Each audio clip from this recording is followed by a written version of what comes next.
मित्रों, मेरा नाम रहमान है और मैं उत्तर प्रदेश का रहने वाला हूँ। वर्टिकल बार आज मैं आपको मेरे मित्र के साथ घटी एक सच्ची घटना पेश करने जा रहा हूँ। मेरे मित्र का नाम वसीम है और हम बचपन से ही बहुत अच्छे दोस्त हैं और हमारी हर एक बात एक दूसरे से शेयर करते हैं। हम जब कॉलेज में आए थे तब उसकी सगाई हो गई थी। वो उसकी मंगेतर से, जिसका नाम रेशमा था, से बहुत प्यार करता था और वो दोनों रात भर मोबाइल पर बातें करते रहते हैं। एक दिन की बात है, उसने मुझे बताया वो उसकी मंगेतर से रात को बात कर रहा था। वसीम ने उसकी मंगेतर को मिलने के लिए बोला तो उसकी मंगेतर बदली हुई आवाज में बोली, तू ज्यादा मत बोल वरना तेरे को वही दफन कर दूंगी। वर्टिकल बार वसीम एक बार तो ये चौंक गया और फिर सोचा वो शायद मजाक कर रही होंगी।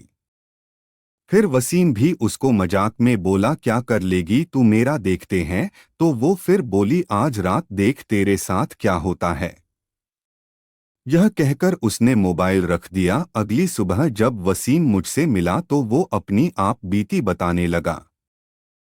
उसने मुझे रात को फोन वाली बात बताई और उस रात उसके साथ जो हुआ वो बताया। उसने बताया कि रात को 2 से 3 बजे के आसपास अचानक उसकी नींद खुली और उसके सामने एक सफेद लंबी दाढ़ी वाला आदमी बैठा था। वो बोलने लगा, ले आ गया मैं, अब देख तेरे साथ क्या होता है। उसने वसीम के गले को पकड़ लिया। ऊपर मेरी सांसें रुक गई। वसीम ने उसी वक्त अल्लाह का नाम लेते हुए नमाज पढ़ना शुरू कर दिया और वो उसके सामने से गायब हो गया। मुझे उसकी बात सुनकर बड़ा अचंभा हुआ कि ऐसे कैसे हो सकता है। उसके अगले दिन वसीम ने फिर अपनी मंगेतर से मोबाइल पर बात की और बोला, कल रात तुम मुझे क्या अनाप शनाप बोल रही थी। उसकी मंगेतर ने कहा, ऐसा कैसे हो सकता है, जबकि कल तो मैंने फोन ही नहीं किया था। ये सुनकर वसीम के रोंगटे खड़े हो गए और उसने तुरंत फोन काट दिया। उसी वक्त वसीम ने मुझे फोन किया कि उसकी मंगेतर की तबीयत खराब है और कल उसके घर पर चलना है। अगले दिन हम दोनों तैयार होकर वसीम की तर के घर गए। वहां हमने दरवाजा खटखटाया तो उसकी मंगेतर सामने खड़ी थी और बदली हुई आदमी की आवाज में बोली, तू आ गया ना, तूने अगर अंदर कदम रखा तो यहीं पर तेरा जनाजा निकाल दूंगा। वसीम बोला कि ये क्या बोल रही है तू। वसीम आगे था और जैसे ही उसने घर में कदम रखा उसकी मंगेतर ने दीवार पर टंगी तस्वीर उतारकर वसीम के सर पर दे मारी। उसके सर से खून बहने लग गया। वसीम के ससुर और सालों ने उसकी मंगेतर को पकड़कर बिठाया। फिर उसके सालों ने वसीम के सर पर पट्टी बांधी। रेशमा के दादाजी ने बताया कि रेशमा को जिन्न का साया लग गया है। इस पर वसीम के ससुर ने उन्हें अपना मुंह बंद रखने को कहा। थोड़ी देर रुककर हम वहां से सीधे अस्पताल जाकर ढंग से पट्टी करवाई। उसके अगले ही दिन मुझे वसीम का फोन आया कि रेशमा की तबीयत बहुत खराब है और वो अस्पताल में भर्ती है।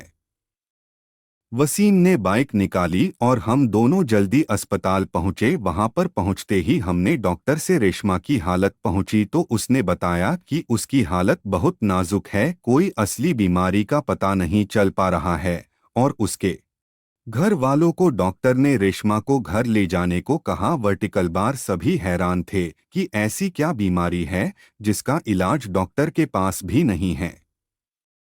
फिर उसके घर वाले रेशमा को घर ले आए। वर्टिकल बार रेशमा ने वसीम को बुलाया और कहा कि मैं अब ज्यादा दिन जिंदा नहीं रह पाऊंगी और तुम किसी अच्छी लड़की से शादी कर लेना। वर्टिकल बार ये सुनकर वसीम की आंखों में आंसू आ गए और बोलने लगा कि मैं तुम्हें मरने नहीं दूंगा। फिर रेशमा के दादाजी ने उसको पास ही के पीर बाबा के पास ले जाने को कहा। हम उसको पीर बाबा के पास ले गए और पीर बाबा ने बताया कि इसको एक बुरे जिन्न ने जकड़ लिया है जिसकी वजह से वो शरीर को नुकसान पहुंचा रहा है। अब बहुत देर हो गई है।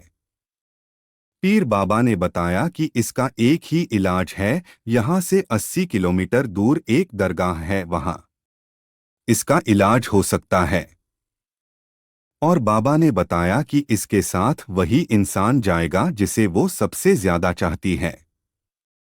वसीम ने कहा कि मैं चला जाऊंगा, मुझे बाइक भी चलाने आती है।